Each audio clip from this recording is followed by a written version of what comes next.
madaxweynaha Puntland Saciid Cabdullaahi Deni ayaa sheegay in khasaare uu ka soo gaaray weerarkii lagu qaaday xabsiga weyn ee magaalada Boosaaso. Madaxweynuhu wuxuu sheegay inuu socdo howlgal ballaaran oo lagu soo afjarayo weerarka iyo raggii ka dambeeyay, isla markaana si buuxda ay uga warbixin doonaan marka la soo gabagabeeyo. hadalkan ayuu madaxweyne Deni ka sheegay xilli uu maanta shir jiraa'id ku qabtay xarunta madaxtooyada ee magaalada Boosaaso, halkaas oo ciidamadu ay ka wadaan howlgallo kadib weerarkii Al-Shabaab ay ku ekeeyeen xabsiga weyn ee magaaladaasi. kooxda weerarka soo qaaday ayuu sheegay in ciidamadoodu ka daba tageen isla markaana ay gaarsiiyeen jab xooggan, laakiin ma caddeyn ilaa hadda tirada maxaabiista ay ciidamadooda gacanta ku soo dhigeen kuwaas oo ay fakiyeen dableydii weerarka soo qaaday.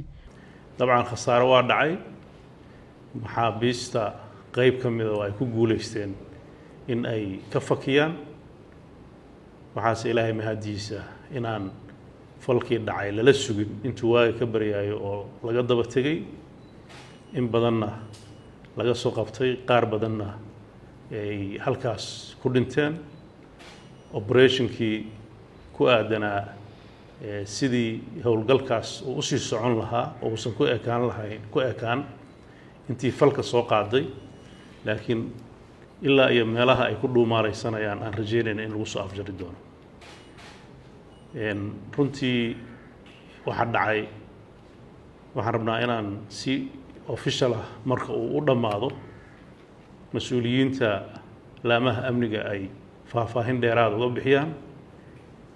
waxaan u caddaynayaa bulshada reer Puntland iyo bulshada Soomaaliyeed inay Puntland ay ku jirto heegan buuxa, ficilkaasna ay ka falcelinayso sida ugu quruxda badan oo ugu habboon, kumana ekaan doono intii ficilka geysatay. waxaa baaritaan ku socdaa cidda u sahashay inay suuragal noqoto inuu operationkaas u hirgalo, cid kastoo ay tahay. waxaan rajaynayaa ciddii ay ku caddaato inay qayb ka qaadatay, iyadana inay ciqaabta ay mudan tahay ay heli doonto. waxaan kaloo ugu bishaaraynayaa in dadkii operationkaas fashiliyey oo ilaa hadda ku jira iyagana abaalmarinta ay mudan yihiin inay heli doonaan. dhinaca kale, madaxweynaha Puntland Saciid Cabdullaahi Deni ayaa sheegay in howlgallo ballaaran ay ka wada socdaan gobolada Puntland, isagoona soo hadal qaaday dilkii dhowr cisho ka hor loogu geystay magaalada Gaalkacyo wariye Jamaal Faarax Aadan oo ka mid ahaa wariyaasha magaalada Gaalkacyo dhinaca Puntland. wuxuu sheegay in dad loo qabtay isla markaana dhowaan la soo bandhigi doono.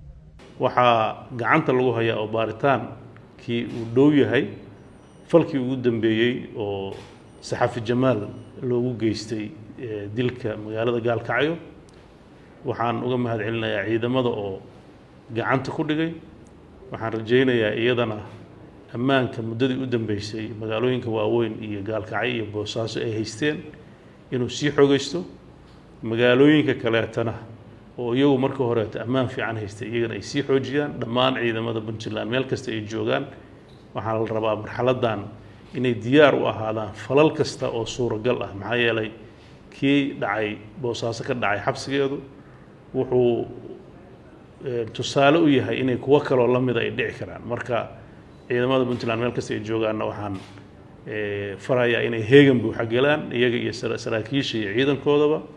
wariyaasha joogay shirka jaraa'id ee madaxweyne Deni ayaa loo diiday inay su'aalo ka weydiiyaan xaaladda amni ee Puntland muddadii uu ku guda jiray shirkiisa jaraa'id.